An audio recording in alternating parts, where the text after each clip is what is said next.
to tell you guys two things. Number one, this is a sport, man.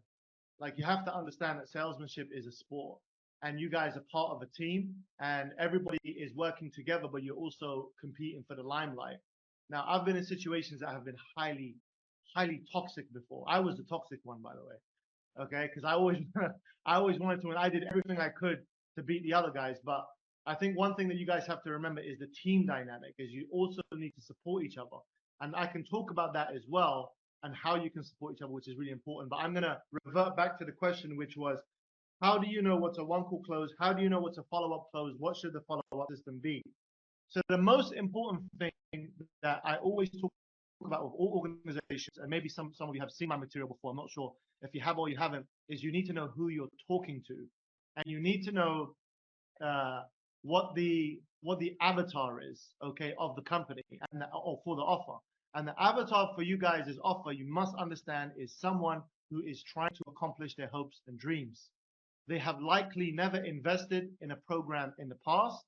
This is probably the first time that they're going to do so. They don't understand what investing in education is.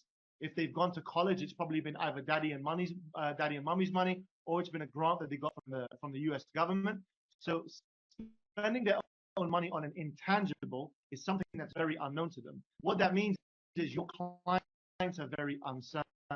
And what that means, unfortunately, is your sale is actually way tougher, okay, than a lot of people. I started out in BIZOP, okay? I was selling financing to low-income, low-skilled workers who wanted to upskill. So it was a business opportunity, and they needed the money to do so that they could invest in a training in CDL, as they refer to it in the United States, which is truck driving. And I was the one who would fund them the money for it. And because that was my first job, I'm very experienced with this nuance.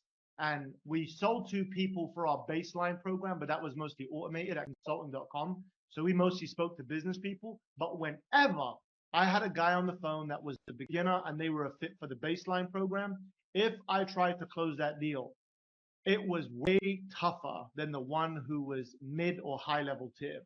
And this comes to my point, is know who you guys are talking to. You're talking to insecure, uncertain, and they're looking for an older brother.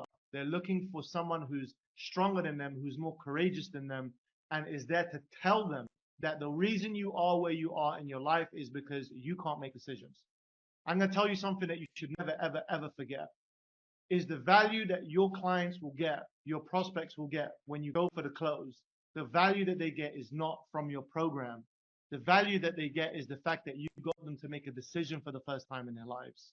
That's the value. And if you focus on that, then it won't be about the program and the features anymore. It will be about them and the fact that they don't believe in themselves. And the fact that they place $1,000 or $2,000, they place that higher than they do their own self-esteem. And that's what you need to focus on for the majority of the time. Now, if you're going to get a guy on the phone who has done e-com courses before, then that's different. And that comes back to what I was saying earlier, is know who you're speaking to. And so you have to be able to know how to qualify to do that. Qualifying, if anyone's ever seen Glengarry Glen Ross, it's a popular sales movie. If you haven't seen it, it's a great movie. You've got, who's in it, man? You got Al Pacino, you got Michael Ironside, you got Kevin Spacey, some high-level, high-list A-list actors. Watch that movie. It's very popular. Alec Baldwin, who does like the famous speech. Alec Baldwin says something to those salespeople. He says, always be closing. That's actually bullshit, okay? It's a great movie, but in real reality, you should always be qualifying. If you qualify your prospect properly, you will know which direction to go in the sale, okay?